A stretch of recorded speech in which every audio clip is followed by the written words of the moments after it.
2025 IPL এ বাংলাদেশে কোনো cricketer নাই, তো এটা আসলে কতটুকু যুক্তিসঙ্গত, কতটুকু ভালো হয়েছে? বাংলাদেশের প্লেয়ার তো বর্তমানে আমার কোনো ফর্মই নেই টোটালি। আর ওই বাংলাদেশের প্লেয়ার সাথে মানে খেলার একটা যে যোগ্যতা রাখে। আচ্ছা, তো আপনি বলতে চাচ্ছেন যে বাংলাদেশে কোনো ক্রিকেটারের ওইরকম যোগ্যতা এবিলিটি নাই আইপিএল খেলার মতো? না না কেন ভাই? আমি তো মনে করি আপনার এই কথাটা একদমই যুক্তিসঙ্গত না। অতীতে আমাদের মুস্তাফিজ, সাকিব আল হাসান কি দুর্দান্ত পারফরমেন্স করছে চেন্নাই সুপার কিংসের হয়ে, কলকাতা নাইট রাইডার্সের হয়ে সাকিব আল হাসান চ্যাম্পিয়ন করছে কলকাতাকে, শাহরুখ খানের টিমকে। আর আপনি বলতেছেন যে আমাদের সাকিব মুস্তাফিজের এবিলিটি নাই। এটা আসলে কতটুকু যুক্তিসঙ্গত? আমার মনে হয় না আপনার কথাটা আসলে যুক্তিগত হয়েছে এটা। দেখেন, সাকিব আল হাসান কিন্তু এখন খেলে না। আচ্ছা আচ্ছা।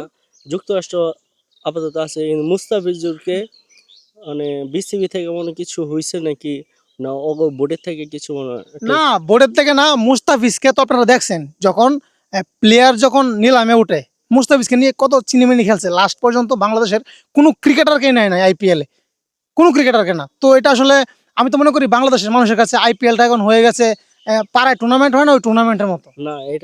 আমার তো এটা মনে হয় না। আমার মনে হয় ইন্ডিয়া আর বাংলাদেশের দিল্লি যে খেলা হয়েছিল, ওই মুস্তাফিজ অনেক রান খাইছে।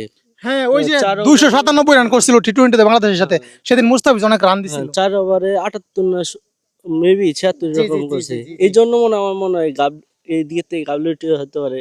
আচ্ছা, তো আপনি কি বলতে চাচ্ছেন যে পারফরমেন্স খারাপ মুস্তাফিজের, সেই জন্যই চান্স পায় না আইপিএলে? হ্যাঁ, এটাই